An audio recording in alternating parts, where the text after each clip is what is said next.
Well, hello everybody. Sorry we're a few minutes late there. Simply put, OBS Streamlabs had to update. So anyway, long story short, we are back on the air now. Just a few minutes late there. I hope everyone's having a wonderful Sunday here in British Columbia. We're finally getting some rain. That's right, we've got some rain going on. It is much needed given the entire province, it seems, is on fire. Well, we'll just sit here and chat with everybody until everyone shows up. What's up, motherfucker Jones? How you doing, my friend? Good to see you. Oh, Ray. We're doing well. Just kicking it and doing it. What's up, Philly? How's it going, Autism Dad? Good to see you, my friend. What's up, Aaron? Good to see you. Nope, I am doing the show today, my friend Aaron. I just was a little bit late. It took me a while to get the update of OBS going and firing up the computer and all of that Jack. Yeah, anyway. Oh, man. How's everybody doing today? We're doing well here. We are continuing to fight the thrice, but it's going well. We're going to get in there after the show and continue defoliating, and we will be shooting that for everybody to show kind of the stripping more of that and doing that and continuing fighting the wonderful thrice, shall we say. Let's get in here. And we'll just say hi, see if there's anyone we haven't said hi. What's up, local grow guy? How's it going? What's up, Isaac Kendrick? What's up, Walkie Donkey? What's up, Scooters 3G? What's happening? I'm doing well. Ooh, you just finished eating roast beef and mashed potatoes. Hell yeah, and that sounds good, my friend. What's up, Kent Rath? Good to see you, buddy. I hope you're doing well. But yeah, it's been a good week here at Pod Squatch Growers. Like I said, getting things sort of geared up to finally flip. Thank the gods for that. Once we get those little thripe dinks under control, then we'll be good to go. We're going to be popping some new beans as well fairly soon, which I'm really quite excited about. Playing with some of the genetics that have come to us from our friend Gazers. Yes. One thing I will take a moment. What's up, Deborah Fletcher? How you doing? I will take a moment just to say that YouTube is continuing to screw with us. So basically, they are systematically even going through all of my videos right now and age restricting everything. So a lot of people continue to report that they cannot get notifications even when they turn everything on. So remember, one, make sure that's on. But if you go into your YouTube account and make sure you verify your age, okay? YouTube says you got to have an adult verification in order to watch me now. So it's just one of those things to be mindful of in terms of these things. Yes, Aaron, Jake's is working. It's a wonderful product, and at least we've got something we can rely on. I will be sending out those dead nematodes back to Amazon on Monday and getting a refund for that. I was very, very unimpressed with that. How's it going, olden days? Good to see you, my friend. I hope you're doing well. Well, Kent Rath, there is no seed company until I have the millions of dollars it will require. Genetics are going well. Development is going well. But basically, in order for us to go legal in Canada, it's going to cost a lot of money. Basically, I'm going to have to buy land. Okay, so I'm in one of the most expensive places in the country to do so.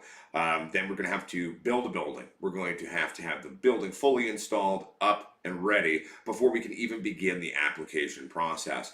The licensing that we want to do for the company, which will be 2 micro nursery licenses and a craft license, that alone is going to cost us realistically about $210,000 to $250,000 is going to be my guess. It is quite expensive. Gotta love the Canadian government. They've raised the prices of everything to make it almost inaccessible to any of the real true growers or small craft boutique style people in the country. But we're working on it. We'll get there. I'm hoping that maybe I'll land a big fucking acting gig or something like that, and then we'll have a nice big fat paycheck that we can sort of use to help sort of just pay for everything. That's kind of where we're at right now. But we're working on it. We're fighting our way and getting there. So do what you can, right? Do what you can. All right, here, give me 2 seconds. All right, there's that. Perfect. Okay, now let's see what everyone else is saying. What's up, Christopher Budley? Starting at the Territory Cannabis Company tomorrow. Hell yeah, buddy. I saw that. Your new job. Congratulations on that. Sadly, I won't be able to work in a formal grow until we start our own. But we're working towards getting that going, you know what I'm saying? I don't trust anyone, Kent Rath. There's a reason why I am getting into the game. I rarely trust any company out there, especially in this day and age of fragmented genetics. People lie. People think they have what they think they have, but they don't in reality actually have it. So there is a good reason why Uncle Plant Squatch is eventually going to be in the game and getting going for that, because really, I don't trust many people in the industry. What's up, Red Claws? I'm doing good. How you doing, my friend? I'm doing all right. We're just chilling. I was supposed to fly down to Mexico potentially to do a gig, but they haven't called me yet for it, so I'm thinking they maybe went another way on that, which sucks because I was doing a rush order passport. That's why I missed the show on Wednesday.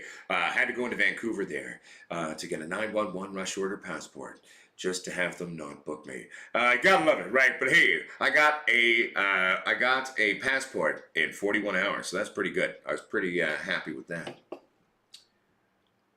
Yes, they do, Isaac Kendrick. You know, sadly, we live in a day and age of fragmented genetics, feminized beans, and pollen chuckers. And what are you gonna do, right? But what's up, Eugene Dolan? How you doing, my friend? All right. Now we're doing well, though. I'm stoked to finally have this Thripe menace dealt with, so we can flip. Because as we all know, I have very limited height in there as well. So here's hoping we get that under control fairly soon.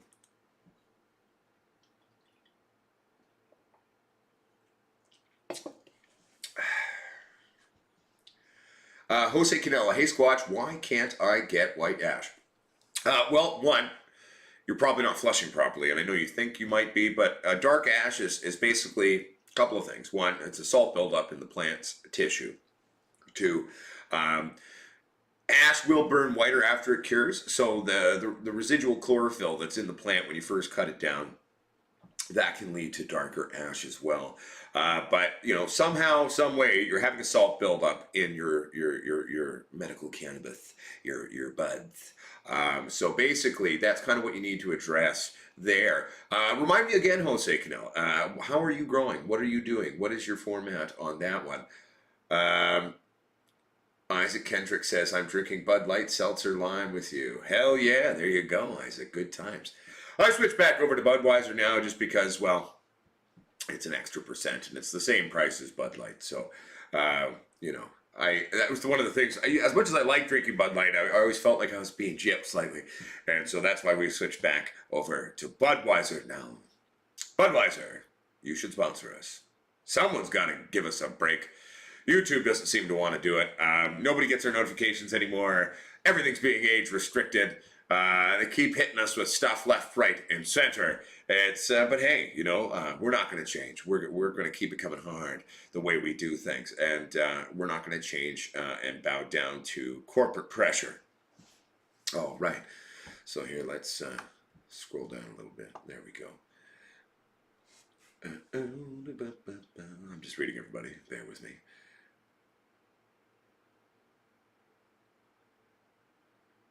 Right? I mean, the club soda trick is a great trick. I actually use club sodas throughout the entire run during flower.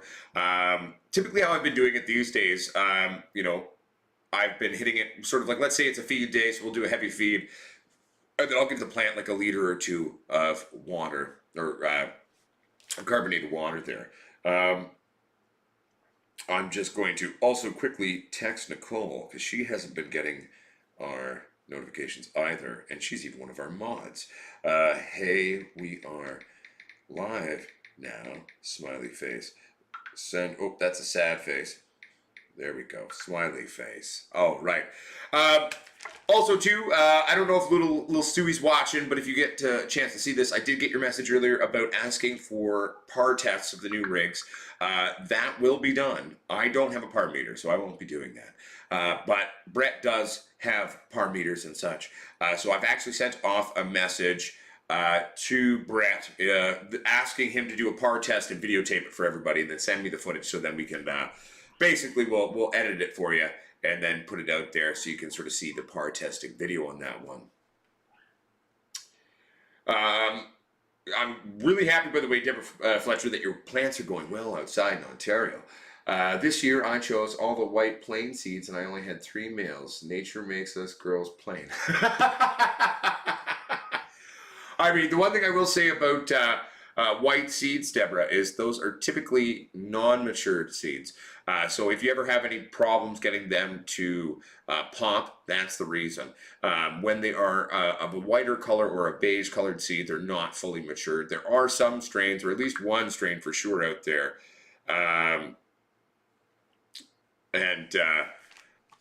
Basically, the Freak Show, for example, doesn't do that. Sorry, we're just getting a message back from Nicole here. Hey, no worries, yo. She has house guests, so we're all good. All right, let's get back to this. Warren Bay Levitt says, at Pot Squatch Growers, I tagged you on an Instagram account, Captain Grow 420. Oh, okay, cool. I'll have to check that out, my friend. Yes, Deborah Fletcher, they may be hard, but at the same time, the color, the dark color is a fully matured seed. But just because something is a slightly immature seed doesn't necessarily mean it's not going to grow up well, okay? You know, Hank, look at humans. A lot of people are born prematurely, and they grow up just to be just fine, a lot of them. So, you know, basic thing. Darren Karras, what's up, Skinny Squatch? Wow, I rarely get called skinny, thank you. I'm doing well, how are you?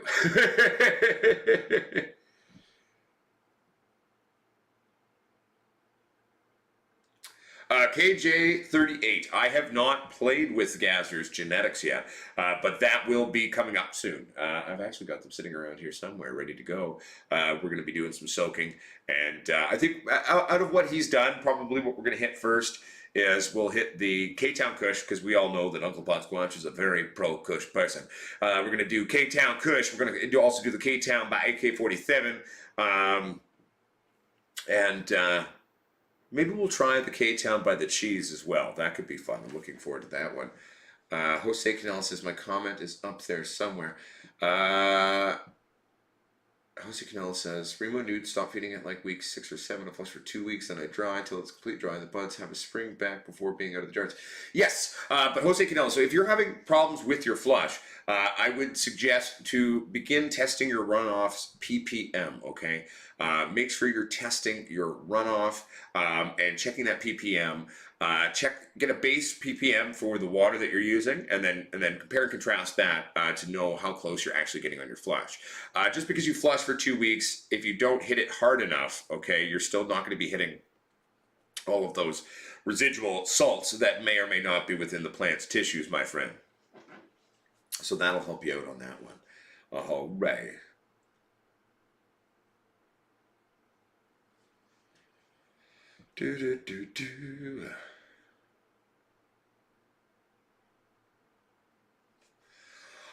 Red Claws, you can in theory. However, you got to remember though that many feminized genetics have been compounded. What does that mean? Well, feminized genetics are breeding with feminized genetics, and they continue to do so. Feminization is created through force herming a plant. We are taking advantage of Mother Nature's emergency plan Z to perpetuate the species. It is not leading to having strong, ready to rock genetics, okay? So yes, where you can breed in a feminized seed with a non-fem and slowly but surely begin to eliminate its proclivity to going female.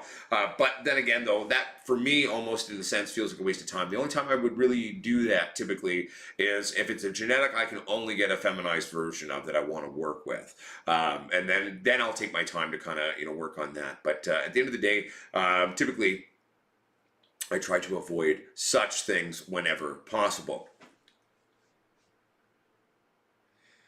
I agree, Aaron. I'm a big fan of utilizing, at least on a couple of days during my 2-week flush, a flushing agent.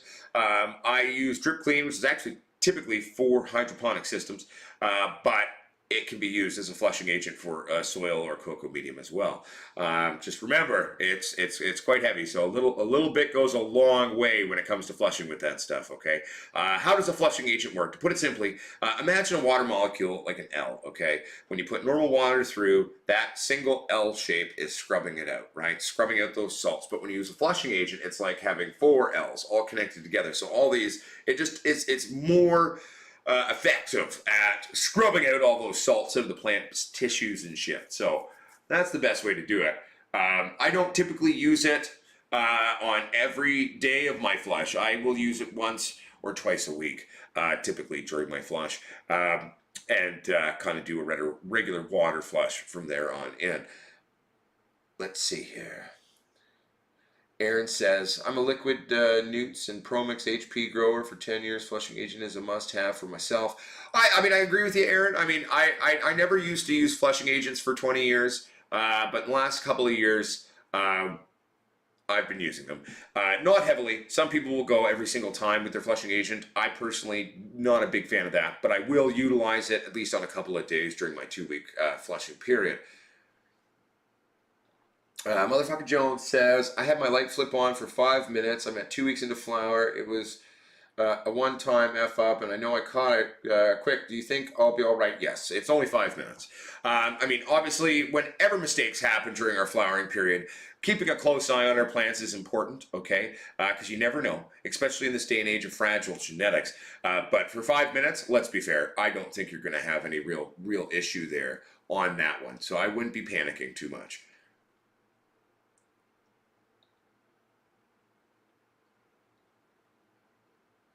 Yes, Jose Canal, the whole point of flushing is to not use nutrients, okay? So cutting out everything from your nutrient plan is what you're supposed to do.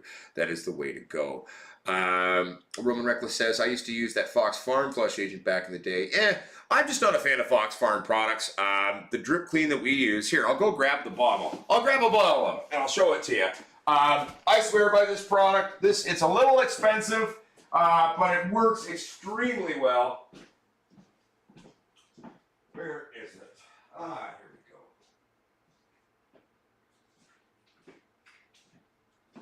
we go.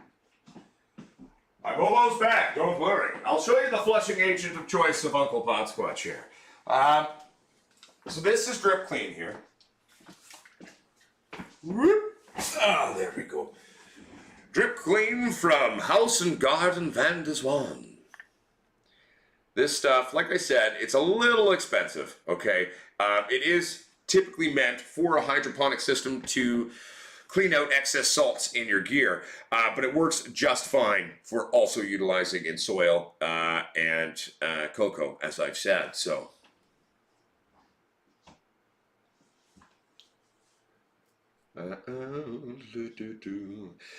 Yes, Bud Rock Giggles, this is true, but I mean, at the end of the day, utilizing a bit of a flushing agent, like for example, you buy a bottle of Drip Clean and you only use it a couple of times throughout your flushing 2 weeks, I mean, it'll last you forever. Lasts a really long time.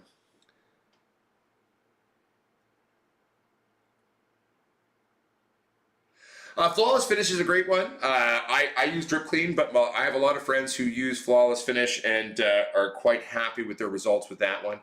So it's definitely another option out there for sure.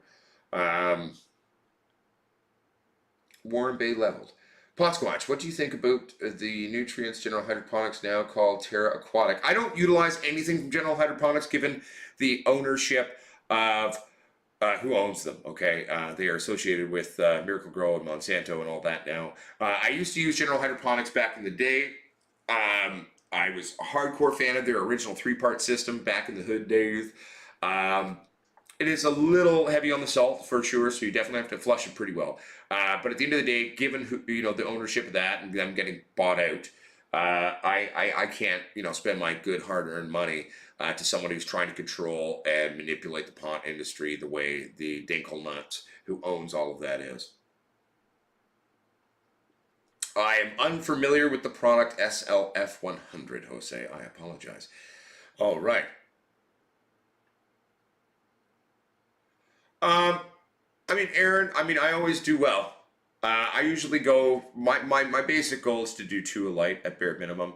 So we'll at least do that. We've got 3 lighting systems in there, so we should do at least 6 pounds bare minimum, maybe a little more. The room that we have there, depending on how we approach it, basically that is a room that can consistently, with the right strains, the right techniques, and actually doing your chores and staying on top of things, consistently about 6 to 10 pounds into that room you can do.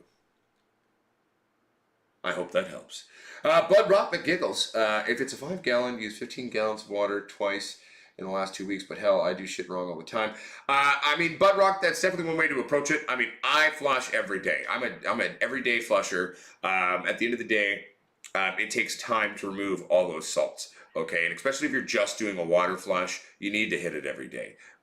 Yes, some would say, oh, with all that moisture, aren't you risking bud rot? Well, you could be. I've never had that be an issue, though. As long as we've got proper drainage at the bottom of our buckets, we're not leaving our plants sitting in the standing water in the trays, typically you'll be okay.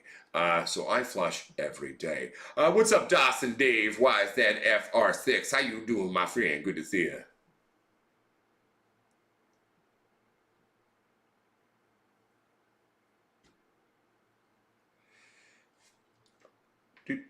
Yeah. Runoff ppm checking is the way to go. Then we know exactly where we stand with what's happening on our plants. I never used to do that for years. I would just kind of go, quote unquote, blind on my flush. But these days, I love using my ppm meter just to be checking that runoff and to see where we're at. Remember, though, there's going to be dried nutrients and salts in the bottom of our trays, okay?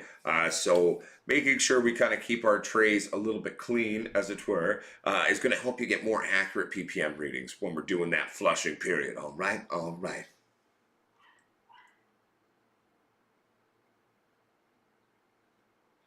No, that makes sense, Warren Bay level. I mean, Green Planet is a local Canadian product. I mean, it is available in certain parts of the world, but if you do find it, it typically, especially with the shipping, ends up costing a ridiculous amount of money. My poor fellow pot squatchers in the UK, I mean, they can get it, but my God, do they charge them a lot of money for it. Again, Jose Canella, I'd have to look at the product itself and read up on it to give you an honest answer for that one, my friend. All right. 1 second here, everybody. Yeah, it's been a long couple of weeks. Uncle Pot Squatch has been playing catch up on sleep. And then also still working away. But it's getting ready. It's getting up. It's doing well. Bobo says, I rigged up removable trays just for that reason. Exactly. I mean, at the end of the day, if you don't clean your trays and you got a bunch of salt in the bottom, it's going to throw off your ppm readings, that's for sure. And make it a little bit harder for you to be able to really get accurate readings on that.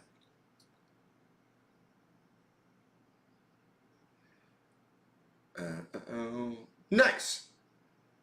Yeah, like I said, there's a lot of nutrient brands and different products out there. I myself am a big fan of Green Planet. Green Planet is a safe bet. It flushes out easy. They're great products. I'm typically using, their 3-part system. I use their ProCal. I actually got to go buy some more ProCal. Big fan of their resin product as well. I find it really definitely helps to push up our resin productions, as it were.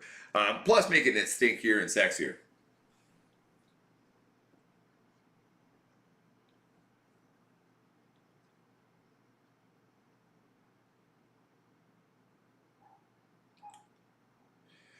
I've got a lot of friends, Motherfucker Jones, who are very much into kelp products. I don't personally use the kelp products myself. If I want to help with general uptake for my plants and to reduce the general stress of the plant in terms of sucking up nutrition, a nice humic acid, my friends, will then reduce the basic stress of the plant to feed itself. So.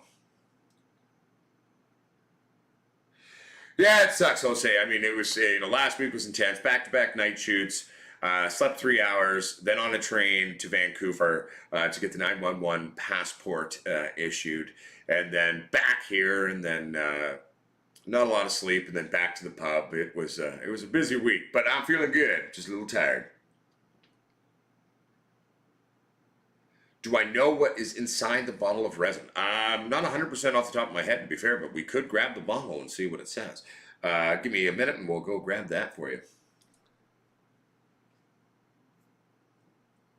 No, I would agree, Roman Reckless. I mean, kelp and other certain products, and that's also why I cut off using molasses well before, usually my flush even too. I just find I end up tasting it in everything, right? So.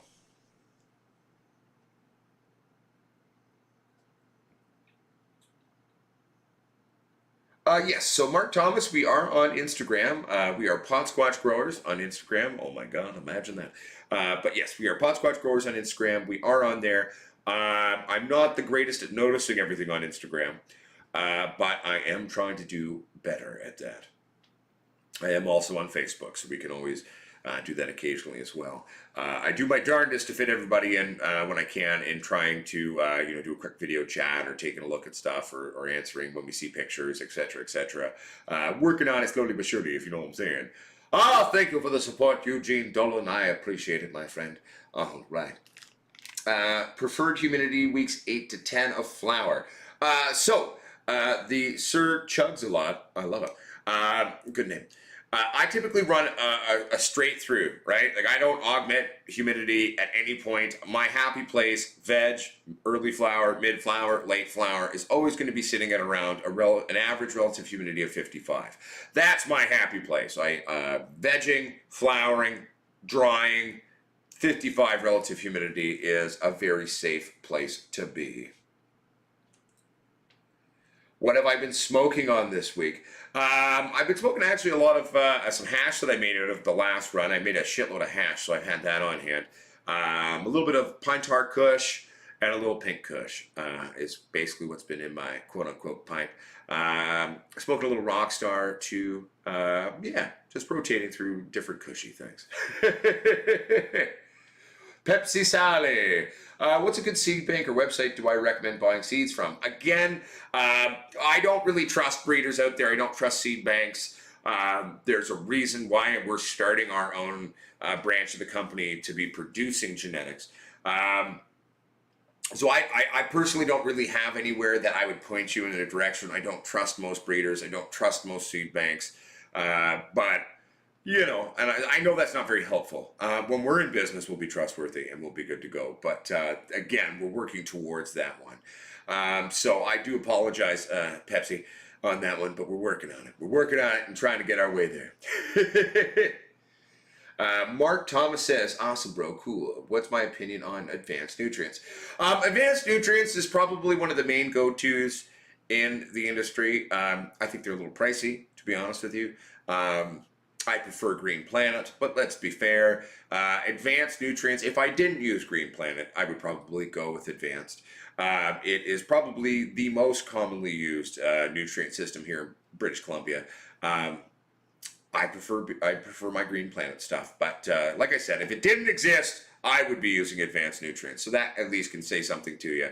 But overall, advanced nutrients are good. I have 3 giant jugs of their 3-part system here in the house that was gifted to me. Haven't used them yet because, again, I'm a creature of habit. I really like my Green Planet stuff. So,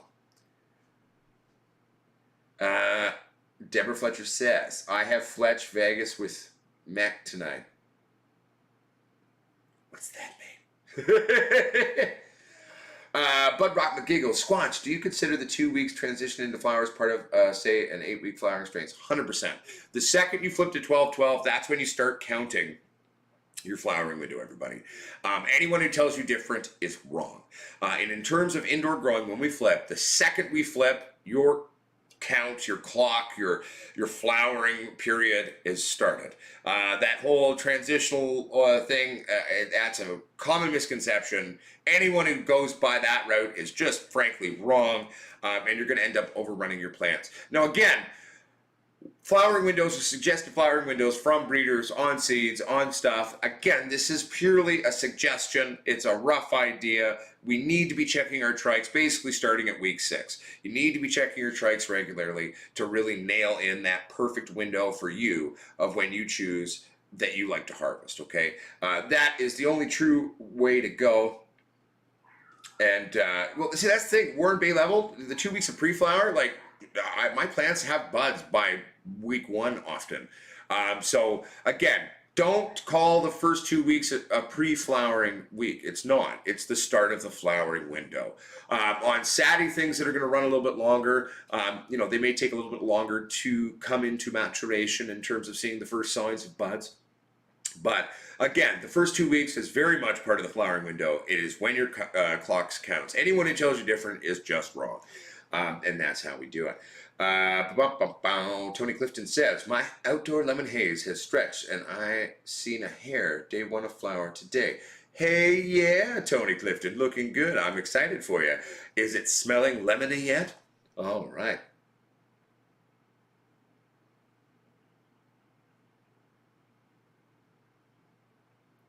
Ah, gotcha, Deborah. Gotcha. I think. But yeah, no, I'm getting excited. I'm looking forward to finally getting things actually flowering again, and doing our regular updates and our flower updates. I mean, they were some of my favorite times of the week. Was getting to release our flower update videos. So I'm looking forward to kind of getting back to it and doing our stuff. You know what I mean? But yeah.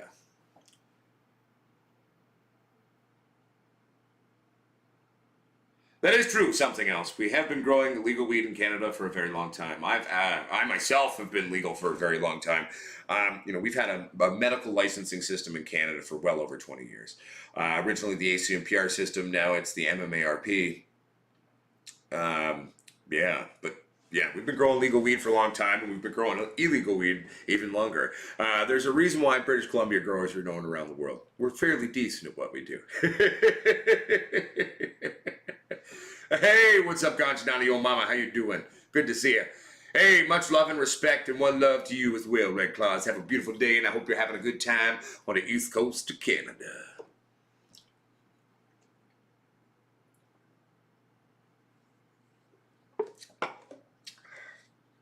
Hey, congratulations, Tony, and NY. Seems like, a lot of the states are finally kind of waking up to stuff, going legal, and that's great. I hope on a federal level, at some point, the American people can actually have federal legalization and people can stop being put in jail over a plant. And I think you'll get there. You just got to keep on with it. And at the end of the day, just remember, though, don't follow the system that we did for legalization. We royally fucked it up in Canada. In certain state level legalizations that have happened down in the States in terms of how you're doing licensing for grows and everything like that, it's just light years ahead of Canada. The legal system now for retail in Canada and coming into kind of recreational cannabis production for the retail market, it's very exclusive. It doesn't, the most growers in Canada that are the people that you actually want to be buying from, the people you have been buying from, we can't afford to get into the industry because of just the way the government's done it.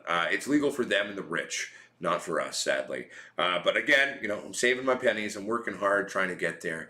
Who knows? Maybe one of these days we'll find an angel investor who wants to help us out. Working on it. Or pretty much like everything else we've done for the most part is, we just worked really hard to get there. We will take a moment, though, just to acknowledge some of the people who have stepped up to work with us here. Big shout out to Brett and Soulstrip. Thank you for walking this journey with us and releasing lights together. It's been wonderful so far, and let's keep going, making professional grade lighting systems that are fixable and upgradable and accessible. I mean, it's a beautiful, beautiful thing. And a big shout out to Blake and Cannibal. And Boskage Holdings for standing with us and helping us get all of the CBD products going. I mean, that's a big, wonderful, amazing thing there, too. I was hoping we'd have all of these products out a long time ago. The beard oil is supposed to, I thought it would have been out months ago. Our gummies, thought they would have been out months ago. But we are pretty much there. I feel like I say that every time. But we will have those coming to market very soon for everybody. I will take a moment here to... I'm going to share. First, I'll share you the link to our lighting systems. If you want to grow like Uncle Pot Squatch, a great place to start is with Squatch Lighting Systems, brought to you by Soulstrip. All right, so there's the link for that one there. And let's see here.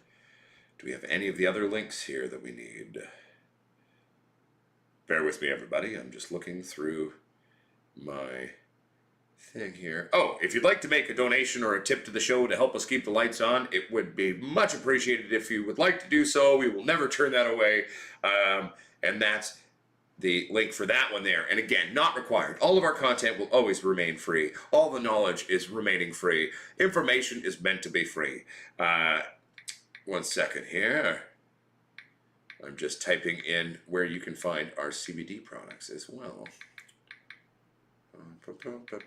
There we go. All right.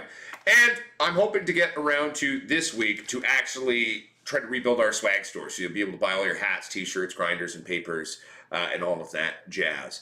I'm going to hopefully have that all up and running within the next week and a bit.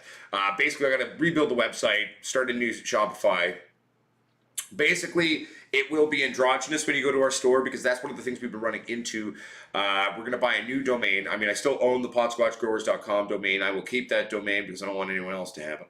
But we will be doing a new website with a different domain where I'm not really going to reference myself or who I am or who we all are really much on the website. You're just going to go to this website. You're going to see hats. You're going to see t-shirts. You're going to see papers. You're going to see grinders. You're going to see stickers and all the wonderful things that we'll continue to release for you. It's in an effort to try to keep things flowing. We've basically for about a year now have had a store that can't work or does not work. Basically, we keep getting hit by PayPal seizing our accounts. We keep getting hit by Shopify refusing to let us use their payment portal, which I find quite amusing because Shopify goes, oh, well, we have no issues with what you're doing. We have no issues with what you're doing, but we will not let you use our payment portal. It's like, well, fuck you then. Oh, man. Sad but true. We're fighting for that one. We're fighting for that one. We're going to keep on stroking, keep on going. You know what I'm saying? So, Aaron says, I just love Sunday's show. It's like having a smoke session, right? I know. And I apologize if I'm a little lackluster, a little tired today. I've been still fairly tired playing catch up from our long shoot last week. But it's come together. I'm going to get it there in the lab and keep defoliating and jasing and getting a hardcore on that. Basically, one of the things I'm also doing to try to slow down these stupid plants is I keep topping everything. So I'm kind of doing at least a top every few days right now, or once it sets back in, trying to redirect the energy back down into the plant so we don't accidentally overgrow our grow space. With the defoliation and then the sort of strapping it up in the post and doing all of that kind of stuff, what we're going to be doing with that is I may even come through and knuckle everything. Some people call it super cropping, where I snap the branch, pop it on the inside, and then it's going to develop a nice hard knuckle and kind of splay the tops out a bit. We did that on a bunch of the plants at the old lab under the first double squatch racks that we brought in, just given the height of where they were going. So we're definitely going to hopefully not outgrow this space, but one of the things we'll do as well is do a little bit of knuckling, a little snappy dappy, and we'll be good to go. But I really gotta get in there and do that. Oh man, I'm sorry about you losing your friend, Bud Rock McGiggles. A friend with good genetics is a friend indeed. Yeah, I mean, Aaron, and it's already looking like a jungle in there right now. Let's be fair. It is quite intense in there. I'm just gonna go grab a beer. I'll be right back. But yes, it's getting bushy in there already, everybody. I mean, the plants are looking great, even though we're still playing Let's Fight with Stripes. But it will be interesting, my friends. I'll tell you that much. It will be very interesting, that's for sure. But we're getting it there. We're getting it there. We're figuring it out and getting her done.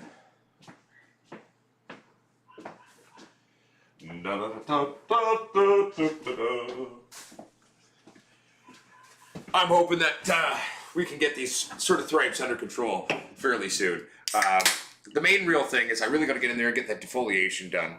Defoliation and lollipopping, and it's also just making the application of jakes to the plants 1,000 times easier to do it that way.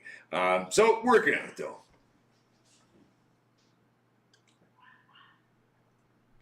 What's up, Keith and Chief? How you doing, my friend? It's been a while. I hope you're doing well. We're doing well here. Just trying to finally kick these stripes, quote unquote, to the curb and finally flip and not overgrow our grow room there, because we do have much lower ceilings at this place than we did at the last laboratory. But it'll be fun though. I'm looking forward to it. Bobo says, reminder for us pot smokers, hit the like. Thank you very much, Bobo. I appreciate it. Obviously, liking, sharing, telling your friends about us is really, I guess, of the utmost importance these days, given YouTube is continuously coming after us and age restricting videos and hitting us with things all left, right, and center. They never used to do that. But we will keep on fighting the fight and being us here at Pot Squatch Growers. And, well, YouTube, hopefully one day they will realize it's 2021. It's legal, at least where I am. And at the end of the day, stop persecuting grow channels, okay? There's nothing evil going on here. There's nothing harmful going on here. We're teaching people to grow their own medicine. We're teaching people to grow their own recreational pot, too. It's a thing now. It's not 1985, YouTube. Get with the times. All right. Anyway, but we still working on. See what happened. Jose Canella says, my racks have been killing it, Squatch, on my third harvest this year. Hell yeah, Jose Canella. I'm glad that your lights are working well for you. I'm quite happy with the rigs I've got hung myself. I had a bit of a boo-boo the other day where I had the driver screwed into the drywall. I did put plugs into the drywall, and they seemed secure and sufficient, but one of the screws came out. So I walked in, and here's the driver hanging off the roof like this. So luckily, though, the other screw and anchoring plug held, bent to shit, but it held just enough so I didn't have that driver come crashing down and destroying stuff. So I need to, and it's just the one driver. The other ones that are screwed onto the wall are completely fine, but I'm going to have to come up with a different fashion of putting that one up. I think I'm going to just put it onto a piece of wood and use drywall screws this time. And I'll put like 8 of them in there, and 6 to 8 of them, and it will hold. But my God, it was, I walked in and I was like, oh my God, that could have been so bad. Here's this driver like this, just like, boop.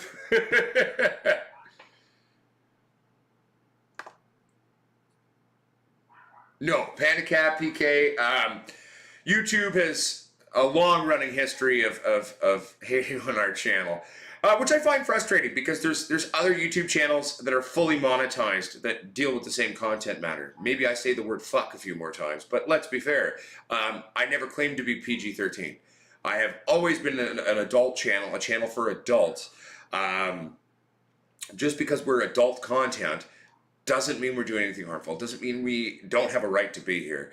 And really, it'd be nice if YouTube finally, acknowledged that. But we're working on it. Maybe one day. We'll see. Yeah, like, dude, there were YouTube channels that were giving out pot to countries where it was illegal. Like, I've watched it happen, and they didn't get strikes. And they were monetized, and they were doing this. And I'm sitting here going, like, I just say the F word occasionally. Like, I'm not doing anything wrong. This was never content created for children. I've never claimed this was a kid's show. I know it may shock you, but I'm pretty sure all of you knew that too. This isn't a show for children. It's a show for adults. It relates to cannabis and how to produce cannabis and how to grow your own. Because basically at the end of the day, what's the only true safe way to get safe weed? Grow your own fucking weed, or come see me.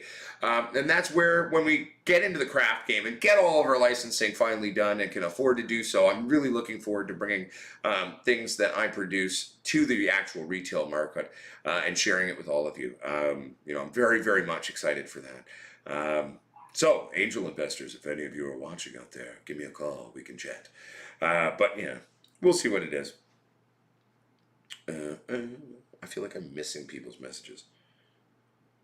It's weird, because even though I've got live chat on the computer, there's more messages here on the phone than there are on there. I don't use Super Chat, Tony Clifton. Tony Clifton, I am using Streamlabs as a third-party program to interface into YouTube, so the tip functions via Streamlabs. I never did Super Chat because YouTube takes 40% of it. So, one, I won't lie to you. We've never really received donations much. I think Roman Reckless is the only one who's ever made a donation to the show. I think it was Roman. And if it wasn't Roman, it was someone else. I apologize for remembering incorrectly. We do have a tip function. People can do that. really the main support from people that we've gotten that's been so amazing and beautiful is people paying membership dues.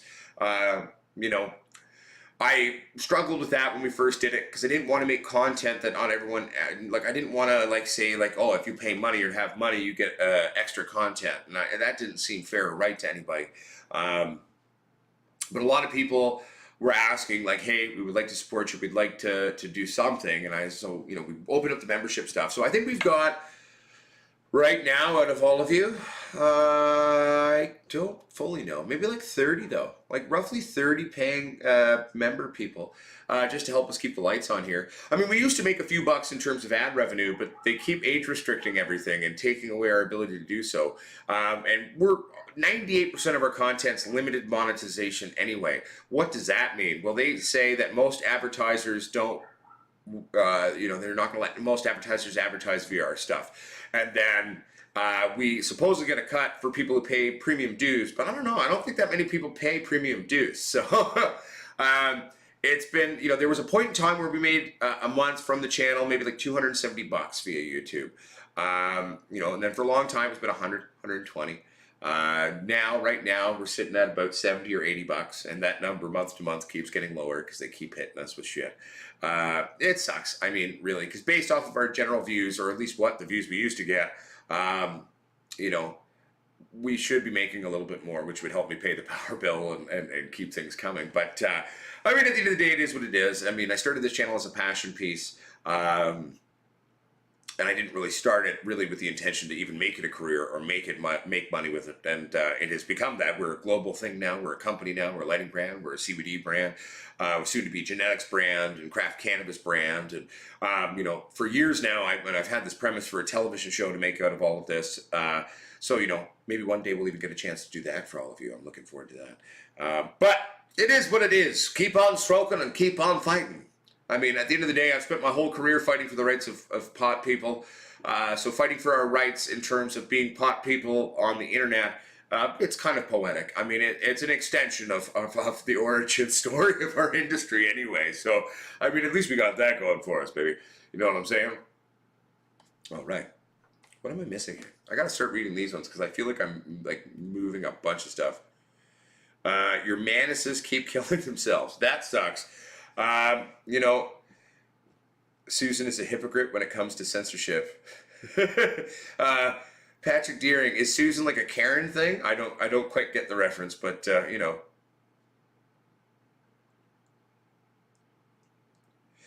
Yeah, no, exactly, Jose Canella. And I mean, that's one of my big problems with like a lot of channels out there in terms of our industry. Very rarely is anything overly educational.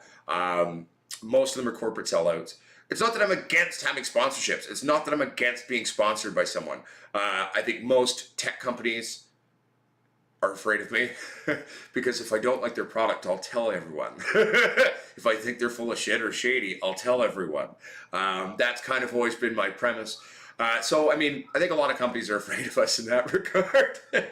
I mean, not every company, just look at Brett and Soulstrip. They wanted to partner with our company and work together. See, they weren't afraid of us. It was actually Brett's idea of partnering originally because, I called Brett originally. I just wanted their strips. I wanted their LED parts that they made were amazing. So I reached out originally that I just wanted to source their strips and use them in our light builds.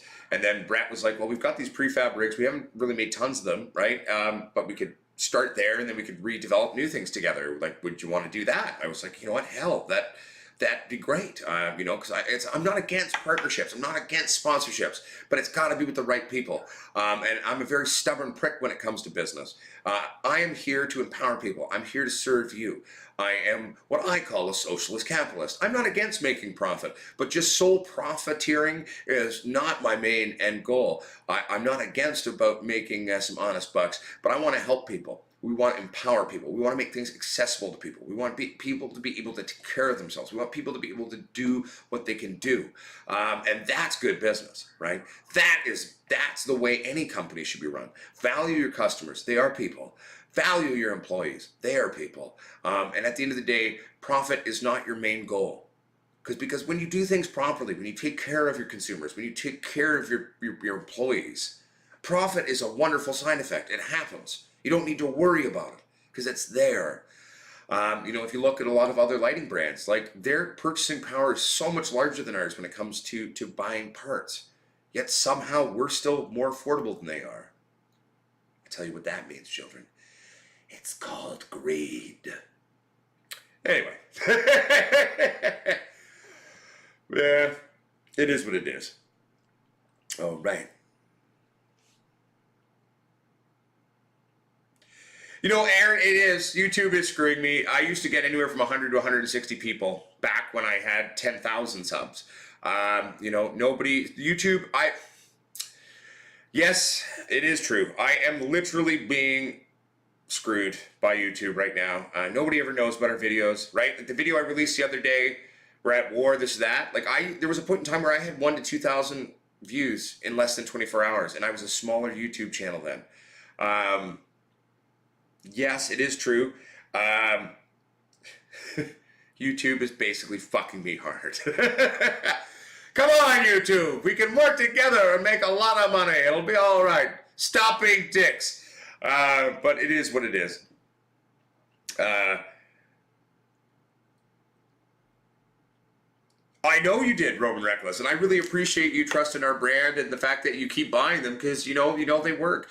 I mean, that's a big thing that you can do to help us at the channel, is tell your friends. If your friends are looking for lights, tell them about our lighting brand because it's legit. We're legit. Tell people about the channel. Tell people about the live stream shows and the how-to videos.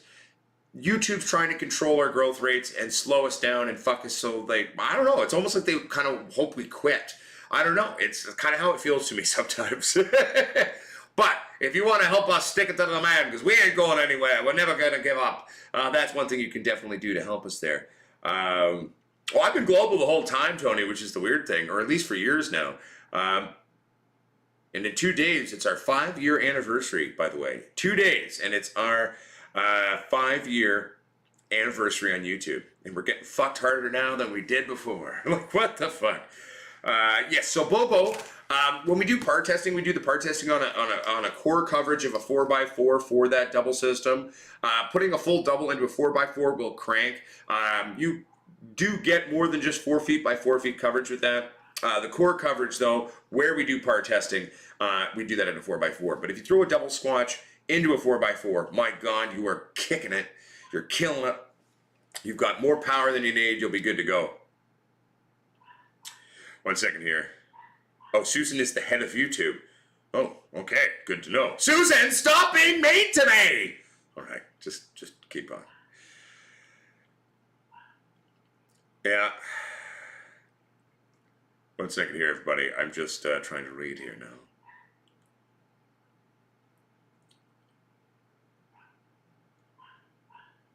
Oh, yeah, I remember that you bought your mom one, Rowan. I remember that. We were talking about that. Bobo, and 2 smaller or 1 big one? Well, again, Bobo, we build our double squatch racks. That's 2 fixtures making up 1 light. So that's what I would do. That would be my approach for 4x410. 1 second here, everybody. Okay. I get it, Patrick, everybody. Thank you for clarifying. Uncle Posco, like, who the hell is Susan? Susan, if you're watching right now, you shouldn't be so mean to me. I'm an entertainer and I'm educational. This should be the biggest pop channel on YouTube. And it would if you'd stop being a bitch. Oh, man. Am I going to do a live stream for the anniversary? Yeah, I'm pretty sure I will. Let me just check my work schedule, because I am working a couple days at the pub trying to pay my bills now. 1 second here. Let me check my work schedule, but I should be.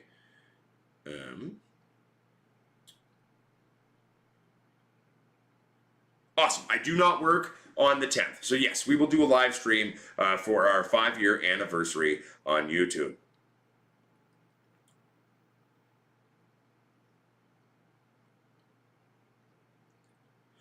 Yeah, I know, Eugene. I mean, it's really hurting us, to be honest with you. Like, I haven't had such low views on shit since I was at like 3,000 subs, 4,000 subs. Like, it's weird. We are bigger than we've ever been. We've got more of a global reach, more global awareness. We're on hundreds of websites, and yet our numbers just keep shitting the bed. I had better numbers when I was barely doing anything than I do now. It's just Weird. Warren Bay leveled. Our double squatch is powered by the 480 Meanwell watt driver. That doesn't mean it draws 480. That's just what they call it. I believe the maximum wattage drawn of 480 is something that I think it goes up to about 600. It might be 550, 600 or something like that. But it is what we call our HPS replacement. And, you know, basically in terms of coverage, if you think about it, production-wise, you will get better production than a 1,000 watt HPS. In terms of overall coverage, it's more like a 90% coverage in terms of floor area is kind of how I view it. However, vastly more even par. Like with HPS, you get like a super hot spot and then weak spots all over and stuff, right? So basically, you know, that's where you may not have quite as big of a coverage, but you will produce more weight when properly utilized because you have a vastly more balanced, excuse me, coverage. How many, what's the amperage draw? I think the amperage draw is roughly anywhere from like 5 to 7 or something like that. Look, you can run 2 of them on a 15 amp just fine, as long as it's a dedicated 15 amp. Sideways 12. I'm in Cali and I found out about you from a friend in the UK. You're global as fuck, right? I mean, so thank you for acknowledging that. I mean, I feel really good about our community. I feel really good about what we're doing. I mean, it just, I'd be able to do so much more in the industry and help way more if we weren't getting fucked by YouTube right now. But it is what it is. What can you do, right? Hey, BuzzFeed, you want a partner? Come help me out.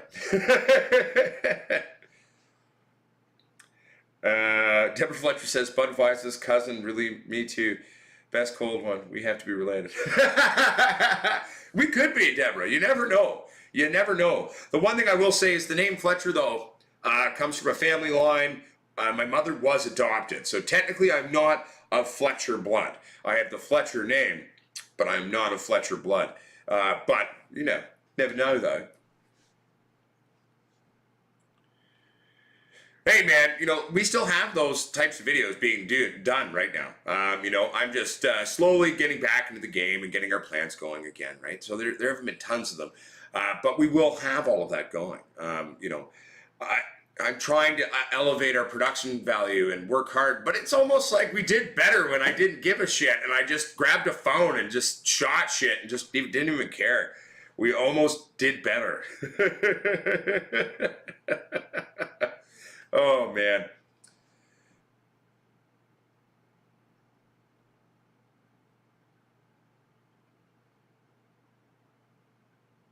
Yeah, and see, motherfucker Jones, that's what's wrong with the world. And my company will never do that, okay? You know, we're not against profit, but we're going to take care of you. We're going to empower you. And we're always going to do our best to bring something to market that's affordable, reliable, fixable. That's just what we care about. I mean, that's just who we are. But yeah. Right, Jose? I loved when we used to walk around and talk to the ladies all the time. We're going to do that again. You know, I'm getting excited. I mean, I'm trying to get used to using this weird new Omni 4 gimbal that we've been using. I love the clarity and the quality of video that it shoots with my phone. It's god-awful tricky to do. I wish I had a camera person that could, like, come help me do this. Like, help me shoot the shit, and it would be so much better. But we'll get there. That's right, Warren Bay Levels. We are a worldwide organization and community. We are the Pots Watch Growers Army. We are everywhere. It is not a new thing to have people hate on us. It is not a new thing to have people be against us. If anything, they are hating on us and fighting us more now in the world of big corporate realities. But we're still here, aren't we? Yes. Viking King. What's up, Pot? Let's try that again. What's up, Squatch? Keeping it trio up in the reefer field. Hell yeah, Viking King, my friend. I actually found out I actually have some Viking in me genealogically. Not a lot, maybe like 15%. But I am Swedish and Norwegian, I found out. Mostly just Irish, Scottish, Welsh, and English, but woo. A little bit of German in there, too.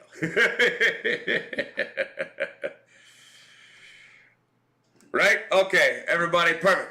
Now, see, I wish one of you lived closer. Now, I don't help anything. I keep moving deeper into the fucking mountains. Went from Vancouver to DeRoche, and now DeRoche to Hope.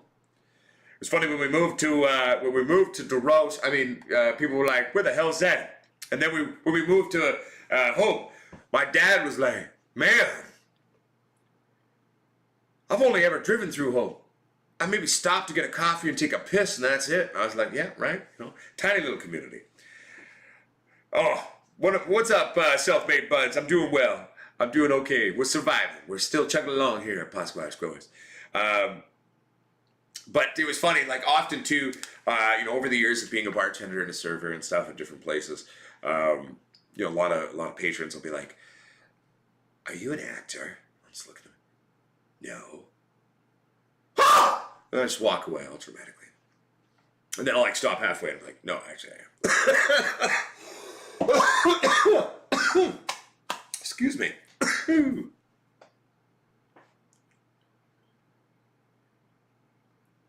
Oh, totally. I mean, I've actually done 4x8, 4x10 feet with the double squatch rack. I was pushing it to its capabilities a little bit. Plus, I overgrew the plants quite a bit. Yeah, no, it works. Right there we go. I think it was Rome. This is the link, by the way, for those of you who are asking for what the little tip link was. Oh, where is it? There it is. There you go. Yeah, but that's the thing, right? Like, I mean, part of why we build it into two fixtures is so you can actually manipulate your light coverage. Having 2 points. Another reason why we also build them onto leads is then that way, if you're going in a tent, for example, you can remove the driver and have it outside the tent so the ambient heat that it gives off doesn't go and fuck your shit. Know what I'm saying? Hashtag boom. But yeah, we'll also be back on this Wednesday, so we will be doing the show on Wednesday. I have told the public Wednesdays and Sundays are write-offs for me. I got to be here to do all of our shows. Panda Cat says, "Potsquatch Growers, the closet was fat back in the day," right? I mean, and we were using blurples and shit back then. It was fun. We're actually going to be doing a closet grow for fun here again. I've got this weird little under the stairs closet that's kind of slanted and shit, so we're going to be doing that. Under the stairs there again. I'm going to call it the Harry Potter grow. It's going to be a good time. But really, I mean, the plants in there are going great. I've got to install a breaker there, so we actually have the dedicated 80 amps in there. And then I'm going to redo some wiring. I went and bought a bunch of hooks there to hold up all of our cables and our wires and have a bit more of a system that makes sense, shall we say. We just got to kind of keep going, get in there. Today for chores, keep working on the defoliation, keep working on lollipopping. If I can muster up the energy, I'll powerhouse through that all today. Let's be fair, it'll probably be done in the next couple of days. But Jake's in there, and then I'm going to give him a big water today. Typically what I've been noticing, what I've been doing too on my watering days is using resin, just adding resin into my water days. And the plant just gets stinkier and stinkier,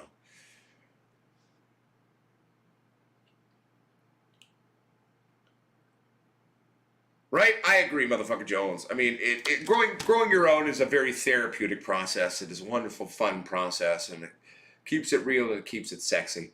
As I said to you in the other video the other day, I don't think many of you have seen it. We did release a video the other day about working on the plant. I was actually, I shot that video over about 6 days because I was sort of doing, shooting the TV show and doing all this other crap. But I actually oddly liked how it came together. I didn't edit it on my computer. I just kind of took the pieces and slapped them all together on my cell phone. And I actually quite liked how that video turned out. I thought it might be a little disjointed or all over the place. And then when I watched all the pieces together, I was like, fuck, actually, this is like a really good video. I personally liked it. And then, YouTube fucks us, so no one's seen it. I think we're at like 500 or 600 views after like a day or two with it. And I'm like, man, how are we bigger now? Well, I know exactly what's going on. It's called YouTube's fucking us. But now that I know it's Susan, come on.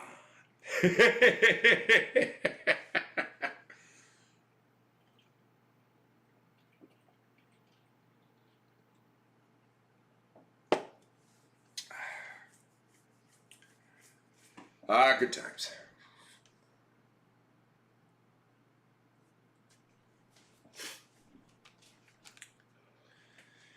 Well, I mean, and at the end of the day, I'm not going to call Susan evil. I'm going to call Susan backward thinking. I'm going to say that Susan would be much smarter to embrace our people, embrace the community. And, because at the end of the day, I know we're not as big. Even the big pot YouTubers aren't that big compared to really other channels, right? Like, I mean, hell, we live in a world now on YouTube where like 1 to 3 million is considered still not huge. So I know we're not as big. Even what's Mr. Canuck at now? He's probably at like 500 billion, but like 700,000 or 800,000 maybe, right? And there's a lot of other channels that got a few 100,000. We are respectful, 23.1 thousand now. Just under 3 million total views. So I know we aren't a huge powerhouse of views in general as an industry, as other things, but we will be growing. I mean, like, more and more places are going legal. More and more people are getting into the pot game and wanting to learn to grow cannabis and be part of the community. YouTube would be extremely intelligent to stop fighting it and embrace it and work with it. I mean, that's my humble 2 cents on it, but what are you going to do? Right, Eugene Dolan? It's going to be an interesting run in there with the low ceilings. I got to get used to it. I'm used to having a lot more room. But whatever, do what you can, right? What's up, THC Urban Gardener? How you doing, my friend? Panda Cat's like, Susan, stop being a Karen. Yeah, Susan, stop being a Karen. We'll get there, we'll get there. It'll be all right, my friend. Or friends, I should say. We'll get there, my friends. We'll get there. We can hope for a better day, right? And it is a little heartbreaking to basically finally get to a place where we're starting to make videos again and trying to get things going again, and then YouTube is just really fucking with us, where our numbers have just gone to shit because of what YouTube's doing. We still get consistent emails at the time of people who just discovered us. Like, how am I just discovering you now? You've been here for almost 5 years.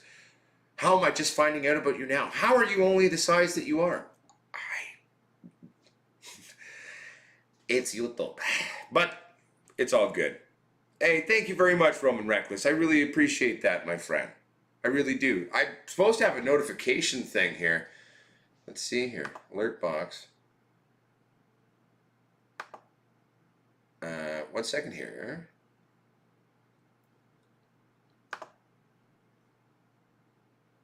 Add.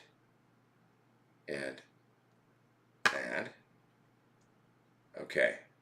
I think I fixed it. I think I've added in an alert box now. There we go. Okay, that should be working again. Oh, so you did or you didn't receive the receipt? Yeah, it's really weird, THC Urban Gardener. I mean, at the end of the day, YouTube would be vastly more intelligent just to embrace us. It's like, fuck. For the longest time, they had all these really weird, questionable children's channels doing some really weird stuff on YouTube. And I think that's part of where they've started cracking down on stuff, but they're cracking down on the wrong stuff. There's nothing dangerous here. There's nothing dangerous in our shows. There's nothing dangerous in our videos. We're not encouraging hate. We're not encouraging crime. We're not encouraging anyone to do anything that's harmful to themselves or those around them. Like, every time they age restrict one of my videos, and they've been going through every day, I get like 1 to 5 emails of one of my videos over the years getting age restricted. I appeal it every time. I say, we have in no way breached your community guidelines. Then they say, yes, you have. And then I say, which one? And then they don't email me back.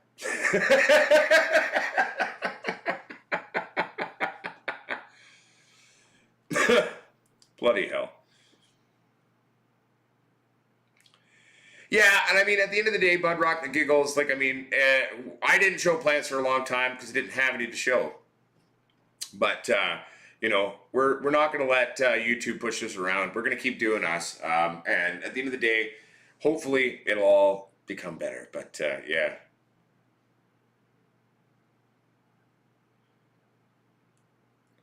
Right? KJ38, I mean, it'd be great. It'd be great to have, like, I mean, I just think of what our show could be if I did have even just one person who was, you know, the camera person and the editor and handling our online social media and doing all that kind of stuff. It'd be great.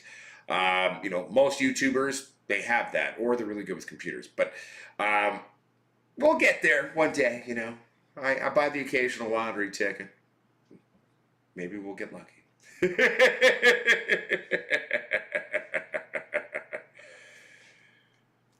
um, yeah, no, dude. THC, Urban Gardener, they're hitting my new ones and they're hitting all my old ones. It's stupid. Paper Scratcher, it is called an army. Yes, yes, I went with army because we are resisting and fighting. Maybe not fighting in a violent way, but we're fighting in the way we do.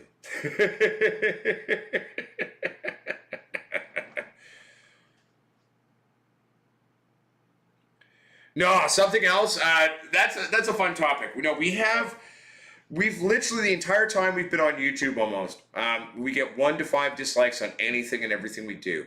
There's 1 to 4 or 5 people out there, it seems, that really, really love me. But hey, what are you gonna do? Yeah, right. I mean, THC, Urban Gardener. I mean, I have a hard enough time paying my mortgage and keeping the power bills paid here. So sadly, there's no room in the budget to hire someone right now. But I'd love it one day if I could. I'd love to have a qualified person working with me on all that we do. I think it would really elevate things and just sort of take it to the next level. But I'm doing what I can on my own, you know, saying do my best. That's right. That's right, THC, Urban Gardener. Bud Rock McGiggles, 3 months ago I found you, though I can't remember how. Hey, it's cool, you know what I mean? Like, a lot of new pod squatches are coming. And, like, that's the funny thing. Our views are shit now. YouTube's hitting us with age restriction on anything we've ever done. Systematically, slowly but surely. But our subscriber growth is getting better and better and better finally again, right? So, hey, something's going on positive at least. We've got at least one positive thing happening, right? So,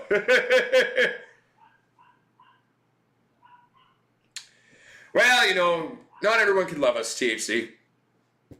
And at the end of the day, if you don't have haters, you're doing something wrong. Sadly, ours is a corporate hater, which sucks. YouTube, just be nice. It's an illicit substance. No, it's not. It's dangerous. No, it's not. It saves lives. You're harming people. No, no, we're not.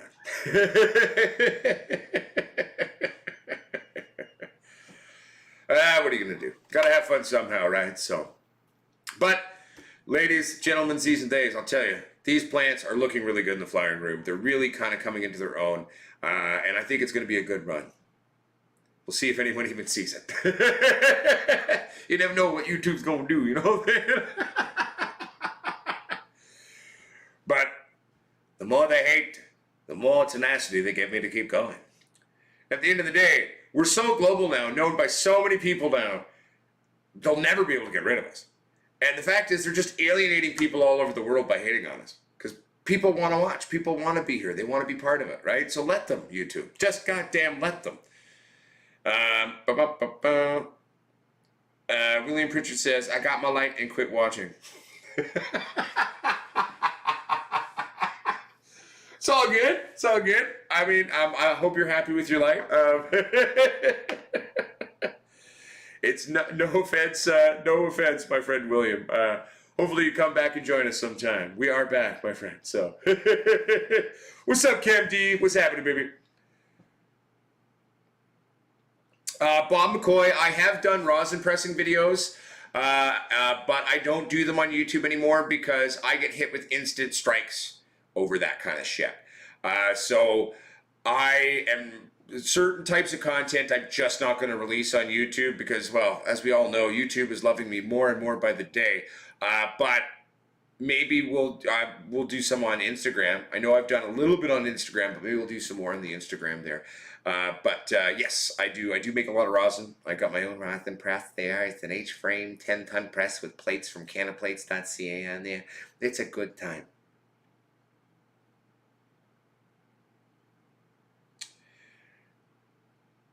But if you have any questions, Bob, as well, about making rosin or pressing anything, I'm happy to answer them, my friend. We're Pod Squatch Growers on Instagram, Bob McCoy. But yes, I did used to make a bunch of rosin. I've got some old videos that are still up, I think, from when I was using what was sold to me as a rosin press, but was actually like a t-shirt heated press. It was fucking weird. But yeah.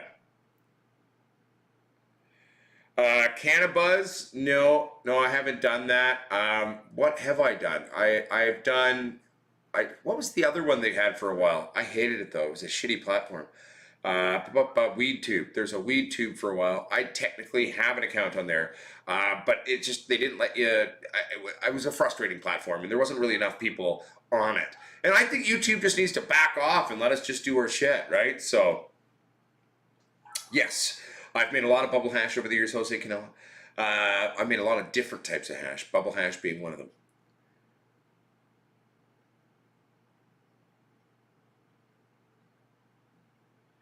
Right? I mean, so Bob McCoy, the one thing to remember with pressing keef, it will come out a little bit darker, typically, than pressing flower. It's a little bit different. But at the end of the day, it's quite nice. I myself typically turn most of my keef into hash these days. I don't think I'm going to go back to pressing rosin out of keef. I just wasn't the biggest fan of how it ever came out.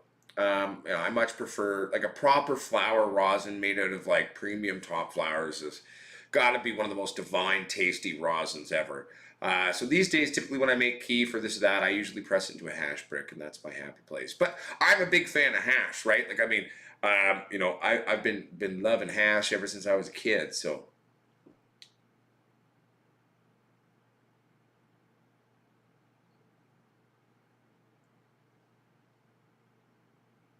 THC Urban Gardener. Yes, it did. It did work for making rosin.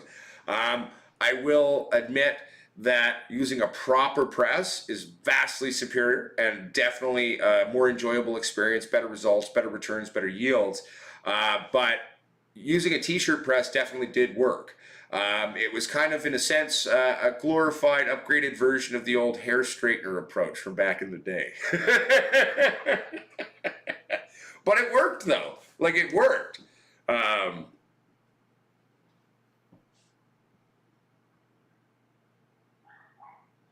Yeah, right, Roman? I mean, I like doing it that way.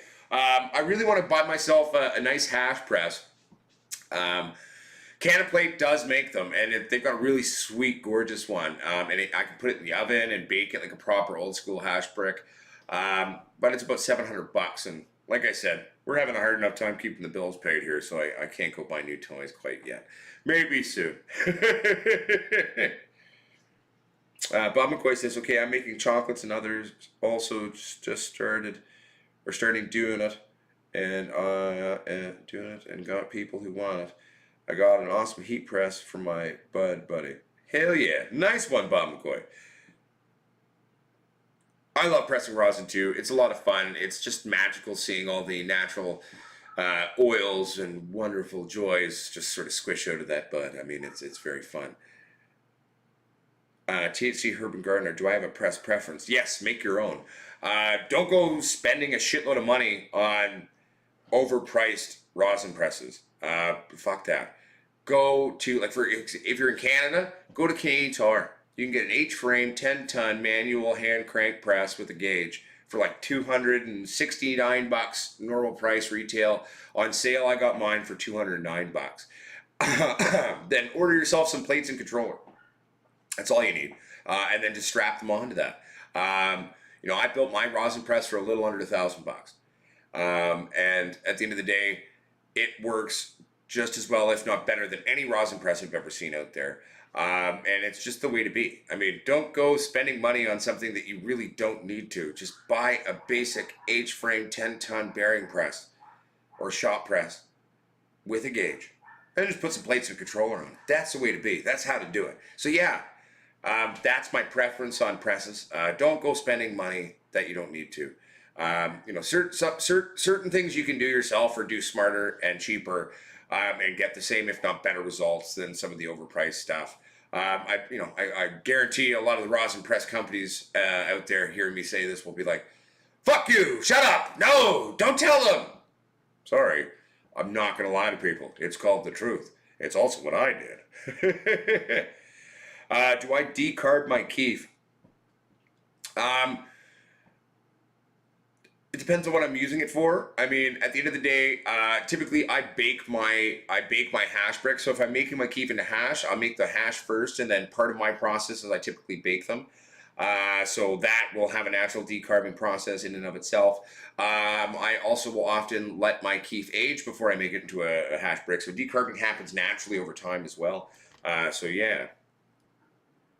Do I have a do-it-yourself rosin press vid? No. Again, D-Rich, a lot. I mean, actually, did they make me take that video down though? There were videos when I did first get my H-frame press and I just threw my plates and controller on it. There may be a video still left up from that time.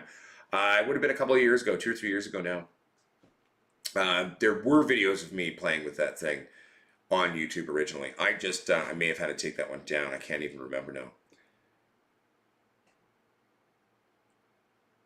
One second here, everybody. I'm just reading.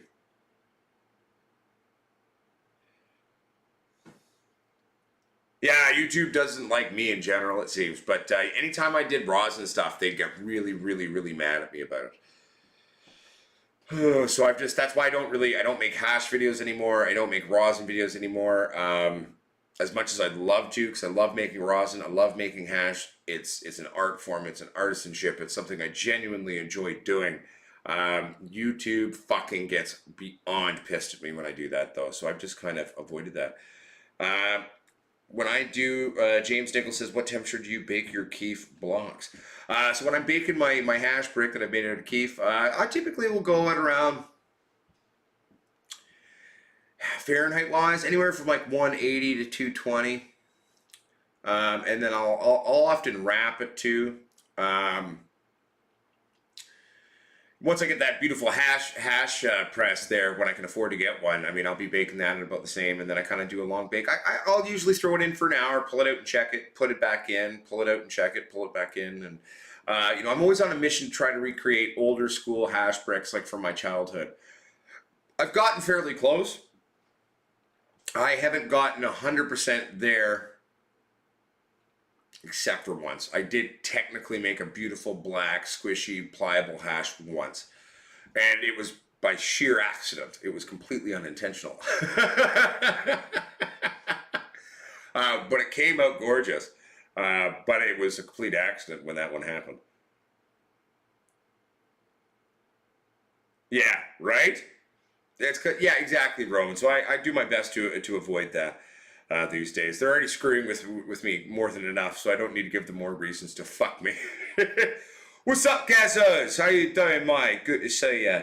All right, welcome to the show. One second, everybody. I'm reading.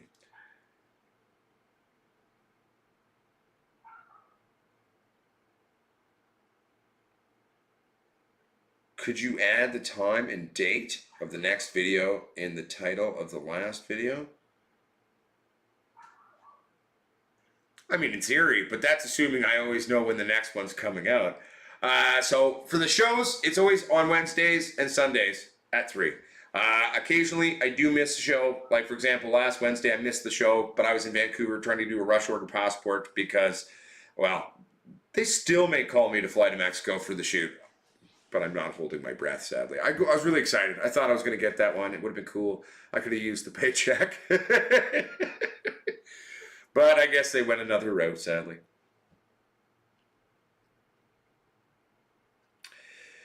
Yeah, it does. The thing I've noticed, though, Roman Reckless, though, the only time that really seems to work for me is when I do like a flat screen keef rather than like a dry ice keef. Dry ice keef just seems to zap out too much of the moisture. For me to get that nice, old, soft, dark-skinned, light blonde inside hash. So yeah, I kind of want to make myself like a big, giant screen there, and I'll just gently do it. Donovan Ragnar, what's up, buddy? Hey, yeah. No, it's been a while, Donovan. Welcome to the show. Good to see you. Things are going well here, just trying to kind of get these stupid little stripes under control before we can flip, and then we'll flip and we'll be good to go. We'll be flipping, I'm hoping, in the next few days. I haven't actually gone in there and looked that closely at the plants yet today. We will be working hard on those in the next little bit there. I might, have a bite to eat and actually a quick power nap before I do that. So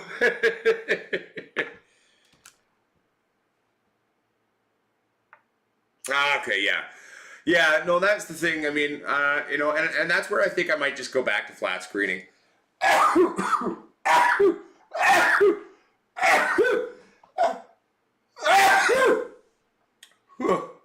Excuse me.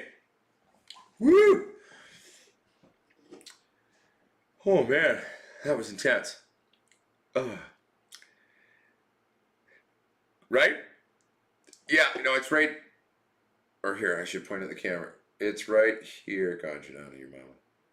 Yep. Right there. But yeah, no, I think I'm gonna go back to flat screening all of my product there just to kind of make some flat screening keef. It's way better. All those natural essential oils are still in there, and they don't get zapped or changed by the dry ice. As much as I was a fan of the dry ice stuff, because it was super easy to do, like it was super easy just to process a shitload of product and then make a bunch of keef. I'm not as big of a fan of how that keef in and of itself actually is. So.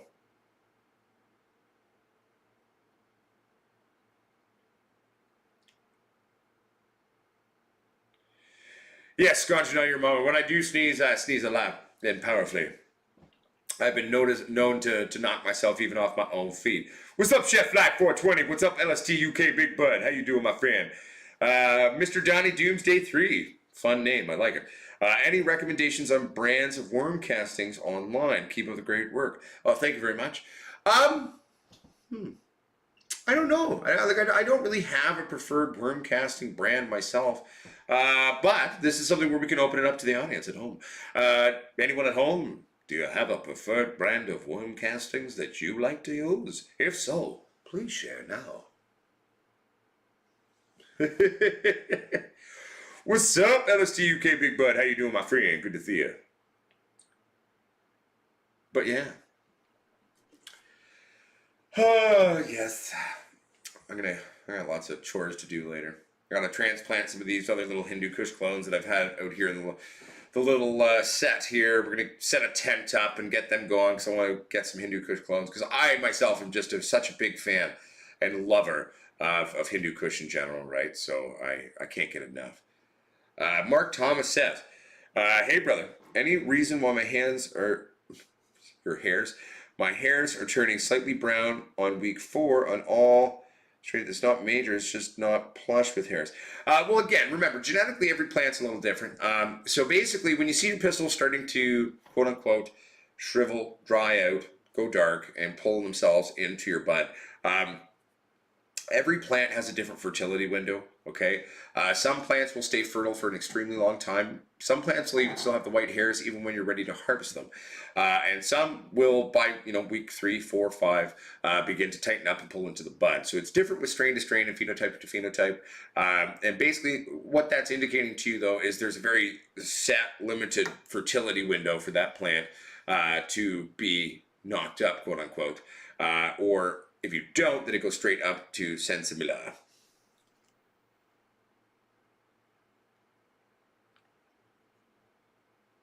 Oh, there you go, Roman Reckless. Hashtag boom.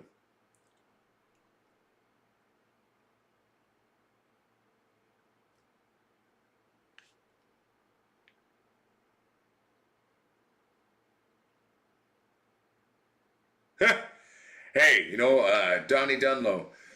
If you know anyone in the business, I actually am a voiceover actor, so shoot me a contract, make me an offer, and I'll come in and read the audiobooks for you. I'm down. I mean, I'm a voiceover actor, so it's really not that different in my humble 2 cents. So it was a dark, stormy night in British Columbia, Canada. Thank God we got some rain because half the province is on fire.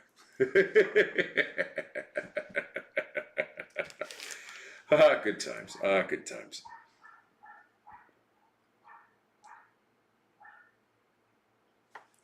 I hope that helps, Mark Thomas. Yes. It was once upon a time, and here we sat. Here we were. That's all I got. But anyway, if you know anyone in the industry, they want to book me, I will give them my agent's number. You can call her to come to terms on the contract. All right. Yeah, that is true, Bud Rock McGiggles. If you do spray things in flower, it can do damage to your pistols and have them prematurely pull in as well. That was a good point. I should have brought that up, actually. So for example, like Jake's, you can use in flower. I've used Jake's as late as week 7 before.